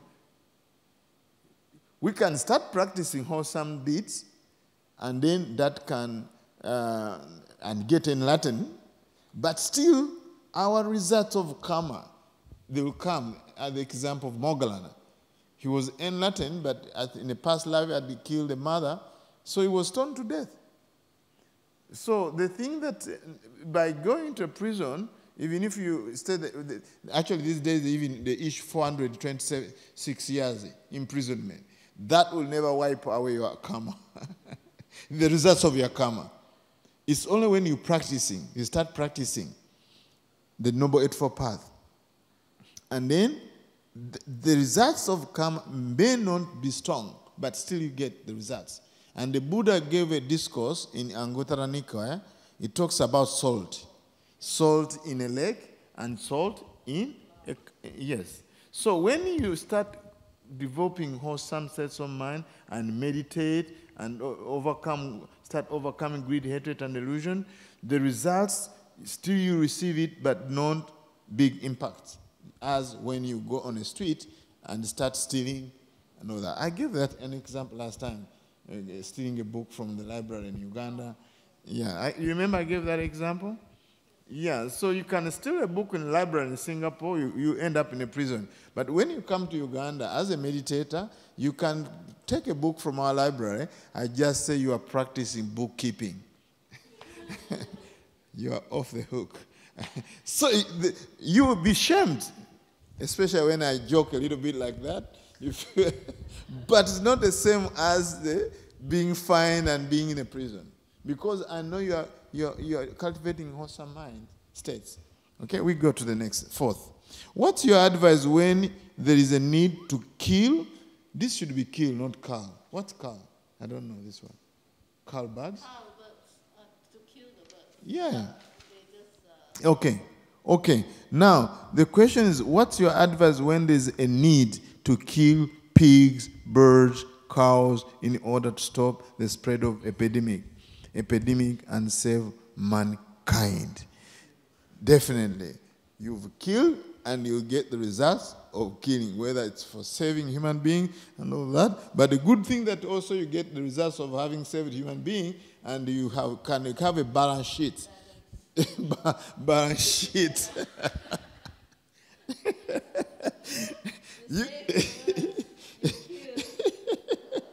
Yes. Are we together on this? There is no way how you're saying, actually the precept of killing doesn't have any condition that, okay, kill because these are bad people. Kill because there's no condition. There's no condition. The first precept. That's why in history, there's a lot of killing. Because people said, no, we are going to kill the Germans because of this. We are going to kill this. There's no end, actually, because there's always a reason to kill other people. There's always a reason. We are going to kill these people because they are not pure in their race. We are going to kill because we are the one who actually, the pure people. We are going to kill because these actually belong to this religion. There is no end to actually this. So for whatever reason, you will still get your results. And also you get results there. Depends which is bigger. And don't try to figure out this. The Buddha said you will go berserk. If you are trying to say, yes, let me put on a weighing scale. Killing pigs are terrible and dirty and all these things. Well, saving human beings. So don't try to do like this. But you just know. Actually, the teaching of karma, they are there to guide us. They can guide us through the practice, but don't so much precise. Number 5, when a person has attained the different levels of enlightenment, would it definitely come to fruition even without further practice and cultivation? No. No way. Even when you in mundane level, even you get money, you have to keep on investing, you have to keep working and all these things. You cannot just get money and then you start sleeping for the rest of your life.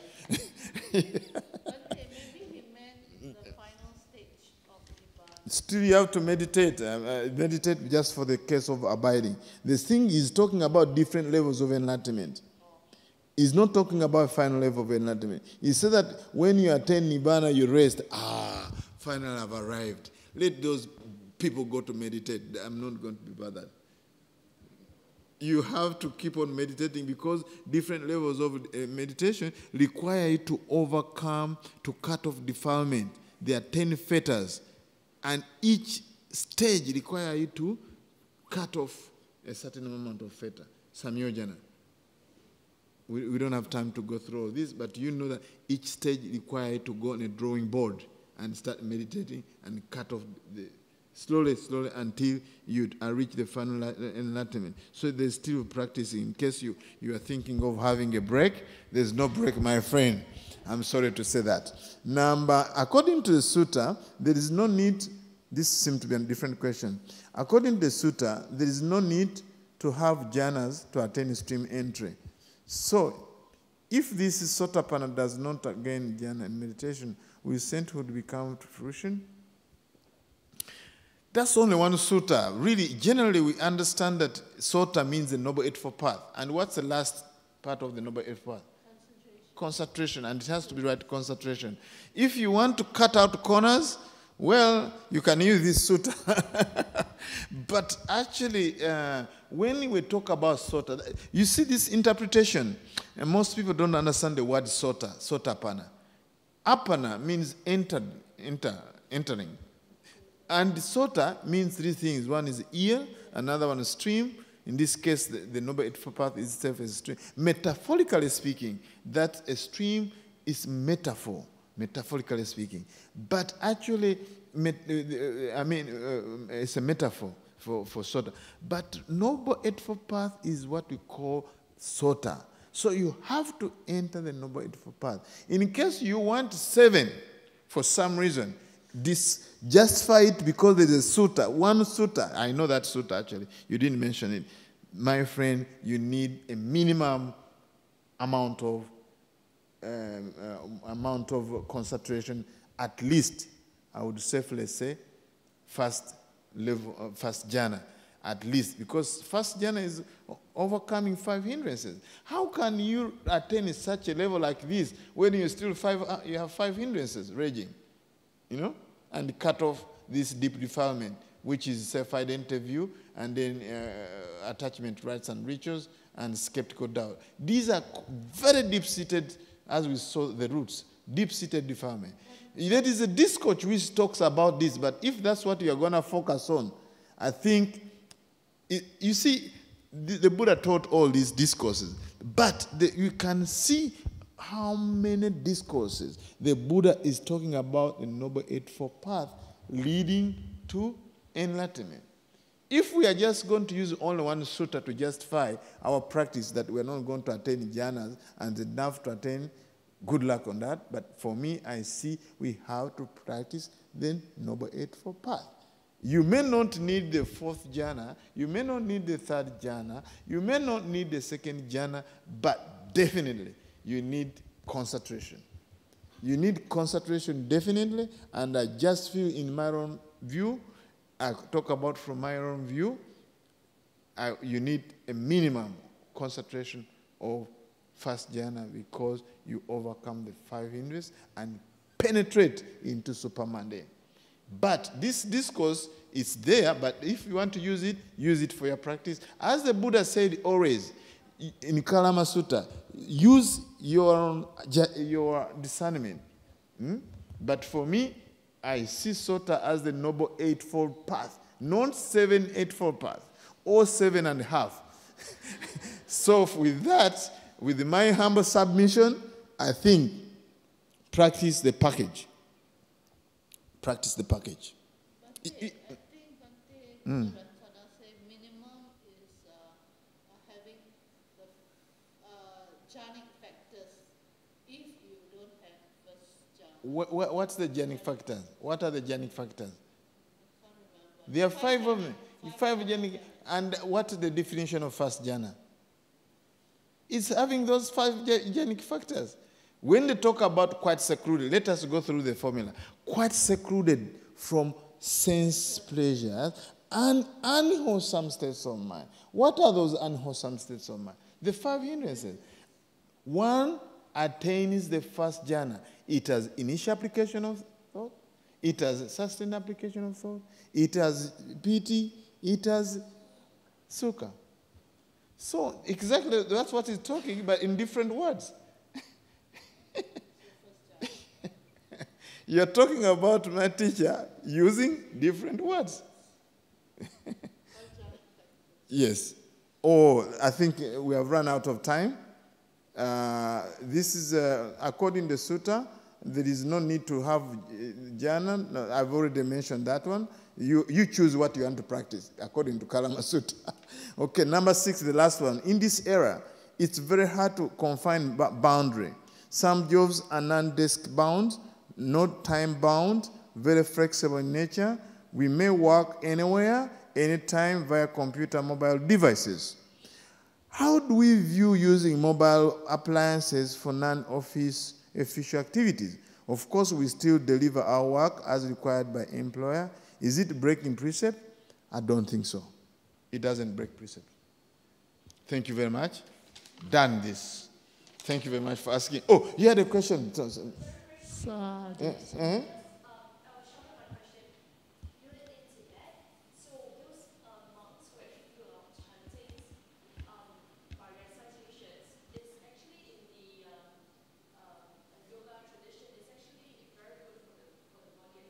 Right. So, do they actually attain jhanas because they can really go into very deep states of concentration? No. Going in concentration. You see, we talk about jhana. This is jhana is not the first time to be attained in Buddhism. Already people are attaining jhanas, but with the wrong views. Wrong views over joining Brahma. They have a sense of self. But when the Buddha is talking about jhana, is right concentration, which has to be conjoined with the other factors, which is right understanding, right thought, right all right mindfulness has to be there. Mindfulness has to be in jhana. Every jhana has mindfulness. It's not clear mention. Actually, the Buddha starts mentioning about mindfulness in the 3rd and the 4th jhana. It talks about mindfulness and equanimity, and that happiness abiding. And for the 4th jhana is talking about purity of mindfulness and equanimity. It has to be also having equanimity. So the Tibetan people, I don't know the practice they are doing, whether it's the jhanas the Buddha is talking about. The Buddha, what he's talking about in the Noble Eightfold Path, it's not the same as people practicing in other traditions. So who am I to say what the Tibetans are practicing? There are so many practices. Some are born practices and all these things. I don't know whether the first, second, third, and fourth jhana the Buddha taught in the Noble Eightfold Path. We don't know. Thank you very much for asking. Okay. Thank you for your question. Sadhu, sadhu, sadhu. Okay. Etawata chakamehi sampadam punya sampam sabbe deva anumodantu sabba sampatti siddhya. Etawata chakamehi sampadam punya sampana sabbe buddha anumodantu sabba sampatti siddhya. Etawata chakamehi sampadam punya sampana sabbe satta anumodantu sabba sampatti siddhya. Idame nyatina hotu sukita hotu nyatayo. Idame nyatina hotu sukita hotu nyatayo. Idame nyatina hotu sukita hotu nyatayo. Sadhu, sadhu, sadhu, sadhu. Wow, my youngest devotee is amazing. I like the way he does like this and all these things. It's just amazing. Hope you can bring him next time.